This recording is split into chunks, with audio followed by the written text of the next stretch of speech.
Hello जी, my dear tiger and tigress.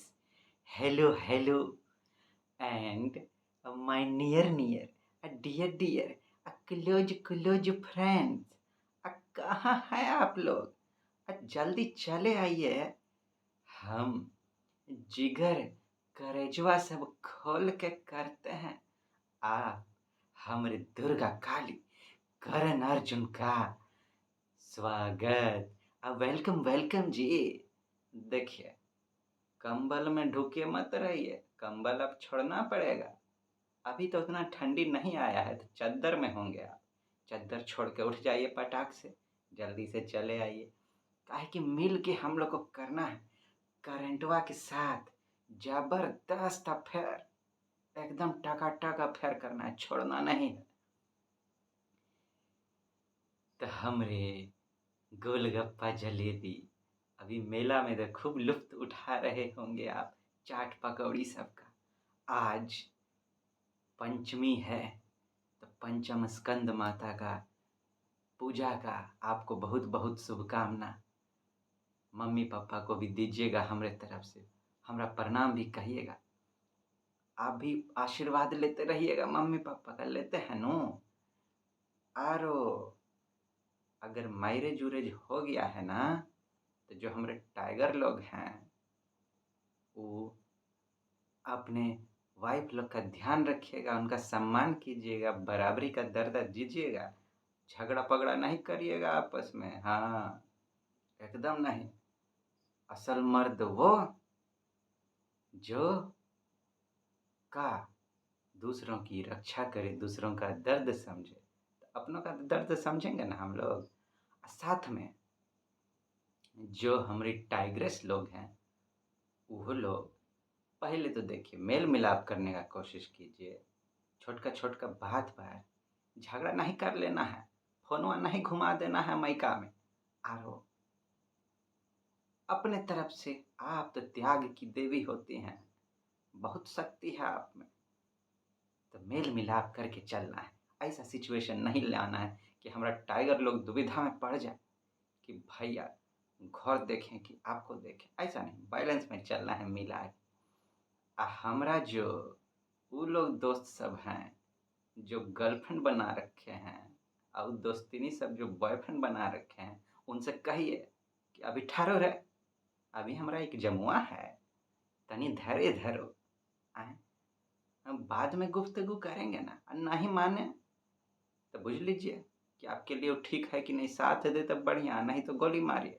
हाँ, गोली मारिए तो गोली ना मार दीजिएगा, माने रफा दफा कीजिए। अरे एक और बात पूछना था कि अभी कौन कौन कमजोरी सता रहा है आपको ससुरा, उसका लिस्टिंग बनाइए, एक एक करके उड़ाते जाइए उस सबको। अपने आसपास भटकने नहीं दीजिएगा। आदत बड़ा बढ़िया है तो बहुत बुरा बला भी है, बाप रे बाप, भौकाल मचा देता है। तो हमरे दोस्त दोस्ती ने आइए मिल के करें कमाल धमाल। हम यहाँ मचाएंगे बवाल, आप तो जानबे करते हैं। आप बन के भौकाल अपने नाम का डंका पूरा दुनिया में बजा डालिएगा। बिहार का, भारत का, पूरा दुनिया में नाम कर दीजिएगा, है कि नहीं। चलिए, तो हम लोग अब शुरू हो जाएंगे, लेकिन उससे पहले आप तो जानबे करते हैं का होना चाहिए। करोड़िया करोड़िया मुस्की होना चाहिए कि नहीं। एकदम, उसके बिना कैसे काम चलेगा। आइए आइए आइए, पहले हम लोग करोड़िया करोड़िया मुस्कान बिखेर। उसके लिए आप ऐसे तो दीजिएगा नहीं, ऐसे तो आप चवनियों नहीं छोड़ते हैं, करोड़िया का दीजिएगा। चलिए कछ सुनाते हैं। का सुनाए हो। हाँ, एक बार का होता है, आप तो जानबे करते हैं, रात में लड़का लोग के कमरा में आप घुसिए, बिना पूछ ले तो का आपको पता चलेगा। कंबल में ढुका के ढुक के ऐसे करके एकदम ओढ़ के ऐसे करके अब फोनवा पे कैसी हो करे जा, खाना वाना खाई कि नहीं, यही सब होता रहता है। एक बार ऐसे ही वो छुड़वा कर रहा था, मम्मी आके धर ली। अरे तुम तो कहता था हम रात में पढ़ाई करते हैं रे, ये पढ़ाई तुम करता है, लाइटवा जला के खाली हमको धोखा देता है। उता संजोग से गेटवा तुम्हारा खुला था, हम तुमको धर लिए, नहीं तो तुम तो एकदम धमाल मचाए हुआ है यहाँ पर। देखो रे, तुमको आज कसम खाना पड़ेगा कि तुम अब किसी पराई लड़की पर ध्यान नहीं देगा। मम्मी क्या कह रही हो, ना बोलना ही पड़ेगा। अच्छा अच्छा ठीक है, हम कसम खाते हैं कि हम ना किसी पराई लड़की पर ध्यान नहीं देंगे और दुनिया में किसी लड़की को पराई नहीं मानेंगे। दो ठो कसम हम खाते हैं। जय हो जय हो। आजकल का लुट गया। आइए अब कछु बढ़िया बढ़िया पढ़ लें हम लोग।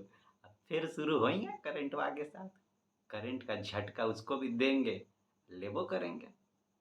आइए तो देखिए हम क्या लिखे हैं आपके। कल यही ख्वाब हकीकत में बदल जाएंगे, कल यही ख्वाब हकीकत में बदल जाएंगे। आज जो ख्वाब फकत ख्वाब नजर आते हैं। सोचिएगा।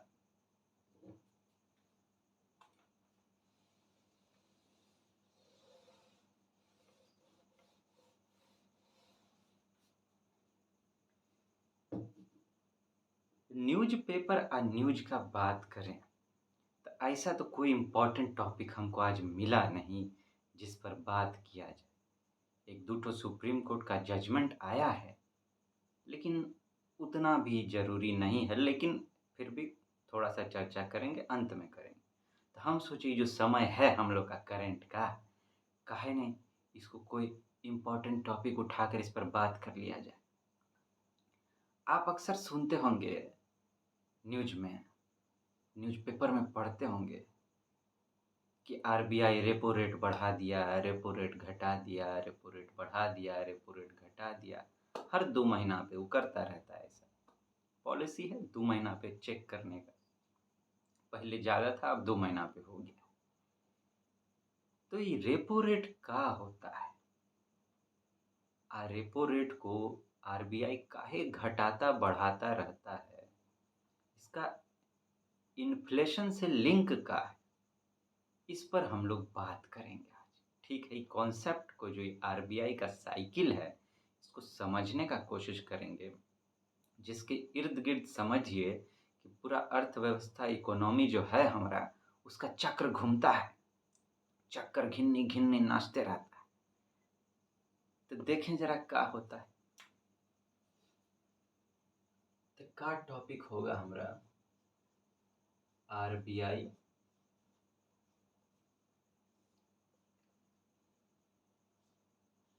Concept of repo rate, a link with inflation. इसका इन्फ्लेशन से का लिंक है, महंगाई से का लिंक है। इन्फ्लेशन माने महंगाई, आप जानते होंगे। तो देखिए होता क्या है। आरबीआई आप जानते हैं कि बैंकों का बैंक है। क्या है? Bank of banks. तो माने उसके कंट्रोल में सब बैंक है, जितना भी और बैंक सब है। हम लोग जो जाते हैं एसबीआई जाते होंगे, सेंट्रल बैंक जाते होंगे, आईसीआईसीआई जाते होंगे, सब जाते होंगे। तो इस सब के ऊपर महा बैंक है आरबीआई। आरबीआई कस्टमर से डायरेक्ट उसका लिंक नहीं होता है। जैसे हम आप डायरेक्ट आरबीआई में अकाउंट नहीं खुला सकते, वहाँ जाके पैसा विथड्रॉ नहीं कर सकते। ठीक है, वो डायरेक्ट कस्टमर से अटैच नहीं होता है, इनडायरेक्ट होता है। लेकिन पैसवा का सारा कंट्रोल जो है वो आरबीआई के पास है। इंटरेस्ट रेपो रेट का है, एक तरह से इंटरेस्ट रेट है। ठीक है, कौन किस तरह का interest rate? The rate at which RBI lends to commercial banks। जिस रेट पर आरबीआई जो है कमर्शियल बैंक सब जो है उसको उधार देता है उसको कहते हैं रेपो रेट। आप रिवर्स रेपो सुनते होंगे जो इसका जस्ट उल्टा होता है कि आरबीआई बोरो करता है। The rate at which RBI borrows from commercial banks is reverse repo rate. आप कहेंगे कि आरबीआई को बोरो करने का उधार लेने का क्या जरूरत है बैंकवा सबसे, इस पर बात करेंगे बाद में। अभी ई कॉन्सेप्ट समझते हैं, ठीक है। तो आरबीआई बैंक लोग को पैसा का जरूरत होता है तो आरबीआई जो है उनको उधार देता है। कैसे उधार देता है? बदले में कछु तो लेता होगा उनसे, का रखता है कोलेट्रल के रूप में, सिक्योरिटी के रूप में। तो वो जो है वहां पर बॉन्ड सब जो सरकार सब बॉन्ड जारी करती है उधार लेने के लिए सिक्योरिटी के रूप में, ठीक है। पेपर होता है सिक्योरिटी पेपर, समझ लीजिए। गवर्नमेंट जारी करती है और बैंक लोग उसमें इन्वेस्ट करना पड़ता है। इन्वेस्ट करना पड़ता है तो सिक्योरिटी पेपर सब रहता है बैंकवा सबके पास। अभी सिंपल टर्म में हम लोग समझने का ट्राई करेंगे। इकोनॉमी को ऐसे ही समझना चाहिए, एकदम सिंपल भाषा में। सिंपल भाषा में समझिएगा तो आसानी से हो जाए, क्वेश्चन सब बनेगा।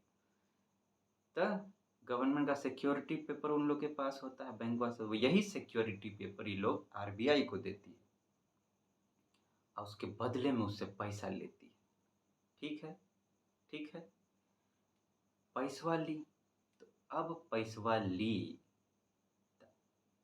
भले वो लिया, ठीक है, लेकिन अब आरबीआई एक तो सिक्योरिटी दो तरह से होता है, एक सिक्योरिटी दे के पैसा लेना, एक बिना सिक्योरिटी के पैसा लेना अगर कोई इमरजेंसी पड़ गया तो ऐसे में क्या होता है, आरबीआई जो है वो इंटरेस्ट चार्ज करती है। अब हम लोग बैंकवा से लोन लेंगे तो हम लोग को इंटरेस्ट देना पड़ेगा कि नहीं? देना पड़ेगा ना। वैसे ही आरबीआई बैंकवा सबको देती है तो इंटरेस्ट चार्ज करेगी। वही होता है, इंटरेस्ट चार्ज करती है तो वो कम चार्ज करती है, उतना भी नहीं करती है। ये आपको 4 के आसपास रहेगा रेपो रेट, हमेशा ज़्यादा नहीं रहता है। ई चार्ज की, अभी बैंकवा को चार्ज की, प्लस बैंक क्या करेगा, अब बैंक जो कस्टमर को लोन देता है उस पर उसको प्रॉफिट कमाना रहता है। साथ में जो उसका अपना मेंटेनेंस खर्चा है ऑफिस सब का, वो सब जोड़ जाड़ के बैंक हम लोग से जो चार्ज करती है वो थोड़ा ज़्यादा करती है, ठीक है। लेकिन बैंकवा जो हम लोग से चार्ज करती है उसका आधार क्या होता है? उसका आधार होता है यही रेपो रेट।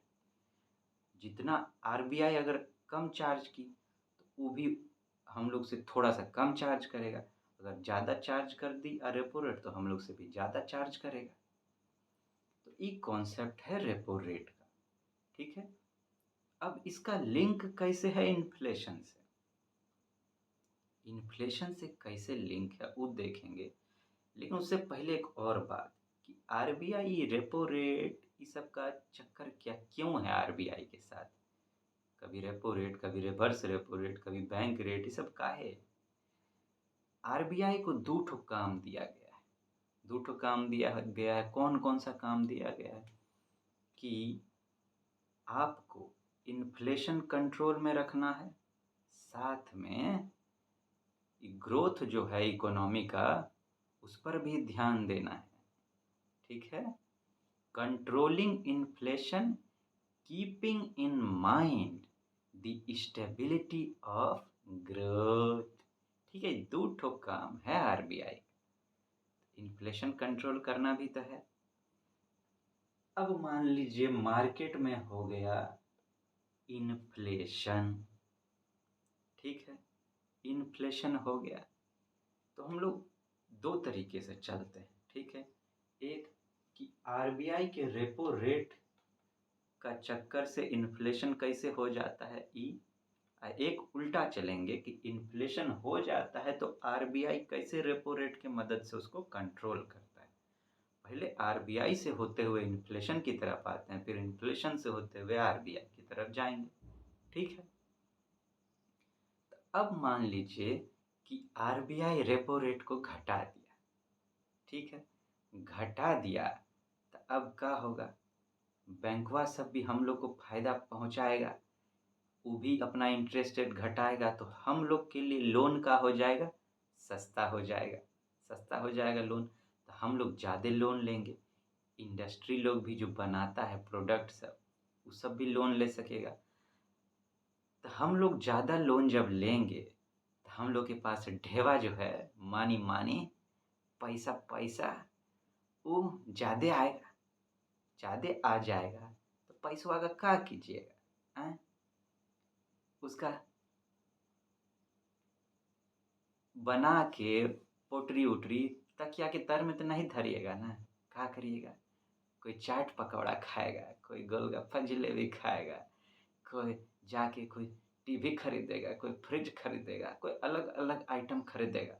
मतलब कि मार्केट में आप जाके डिमांड करेंगे, मांग करेंगे कि हमको ये चाहिए वो चाहिए। पैसा का तो वही होता है, बाजार में जाके खरीदी करेंगे आप।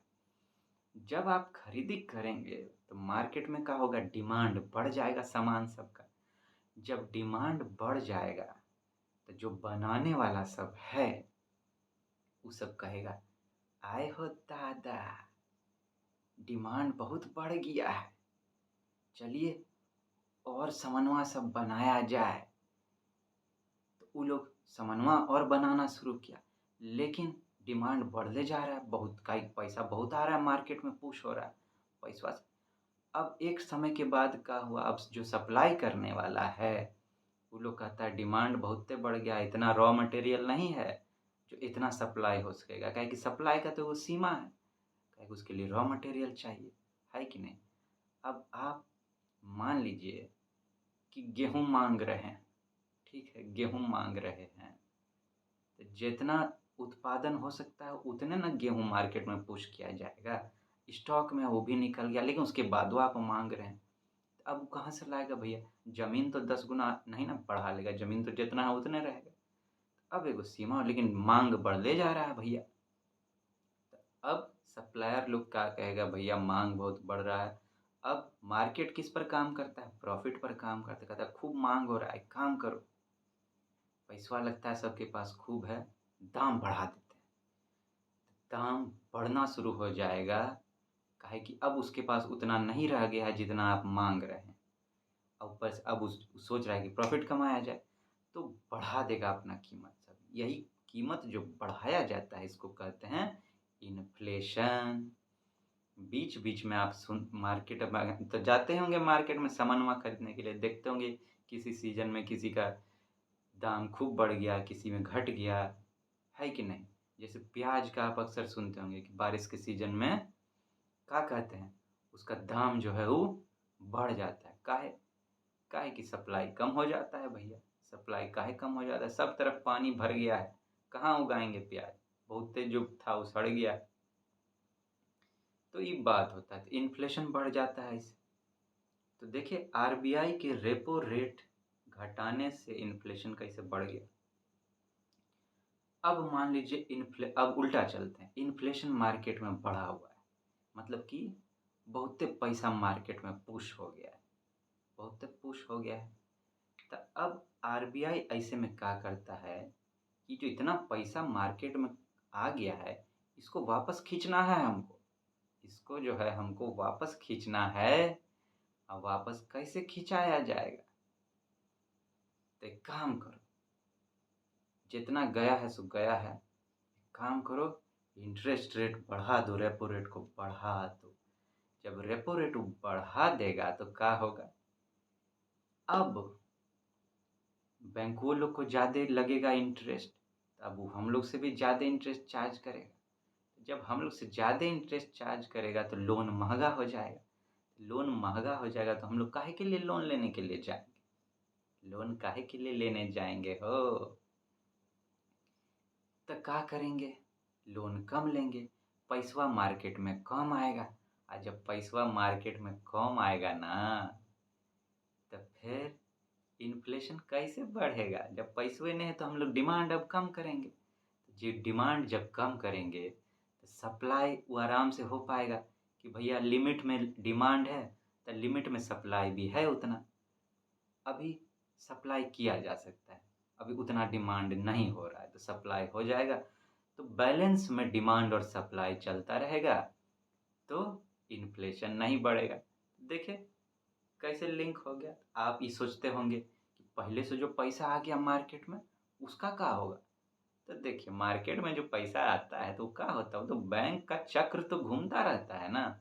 आपके पास आया पैसा, कोई खर्च कर रहा है, कोई बैंक में ले जाके डिपॉजिट कर रहा है, तो कितना पैसा तो वापस बैंक में जाता भी रहता है ना, है कि नहीं? अब देखिए क्या चक्र है। आरबीआई आरबीआई से आया कहाँ? बैंक। बैंक से आया कहाँ? कस्टमर के पास। कस्टमर से कहाँ जाता है? दो जगह जाता है, एगो मार्केट, एगो बैंक। अब फिर बैंक से चला जाता है आरबीआई के पास, है कि नहीं? तो ये चक्र घूमता रहता है। ये है इकोनॉमी का इंटरेस्ट रेट साइकिल। ठीक है ना? ये इंटरेस्ट रेट साइकिल है इकोनॉमी का। क्या कहेंगे इसको? Interest rate cycle of economy.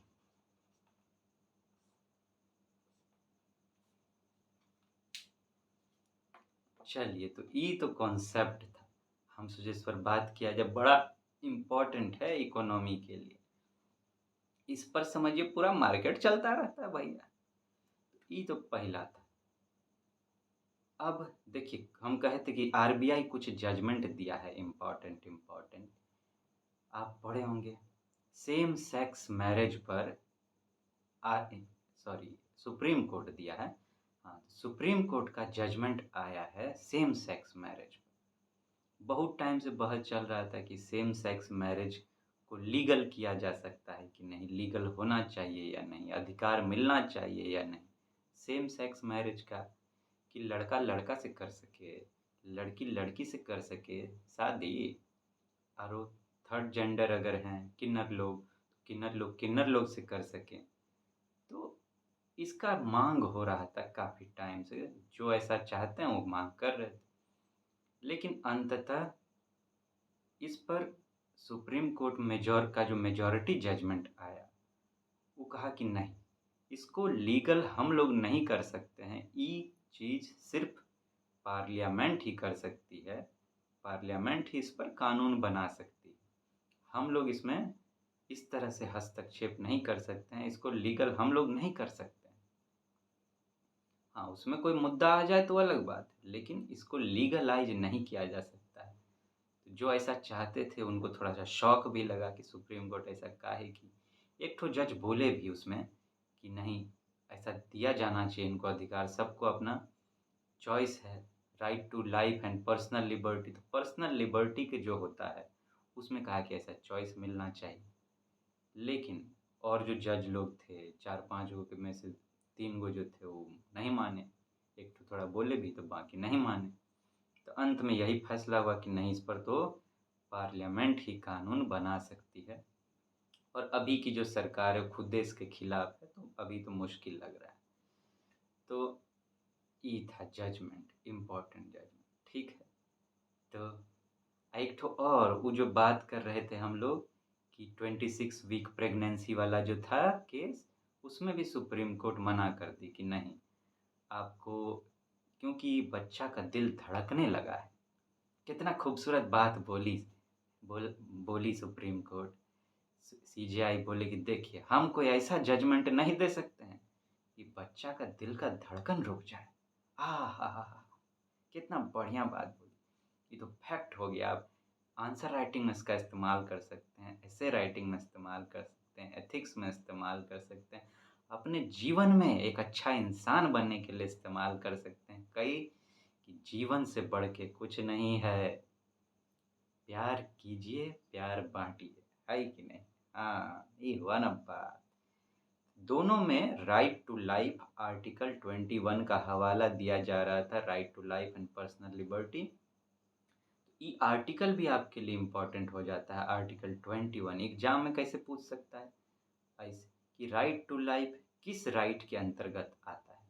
बहुत सारा कैटेगरी है, right to equality, right to freedom, तो ये जो है राइट टू फ्रीडम के अंतर्गत आता है, ठीक है ना?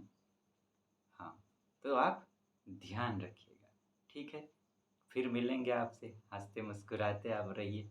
लेकिन जाने से पहले वो कड़ोड़ियाँ दे दीजिए ना। हाँ, ये हुआ ना बात। जल्दी मिलेंगे आपसे। आप मस्त मेला-वेला घूमिए, चाट पकौड़ा खाइए। हम लोग कल मिल के चाट पकौड़ा वाला गुफ्तगू करेंगे, ठीक है ना? टाटा गुड बाय करते हैं।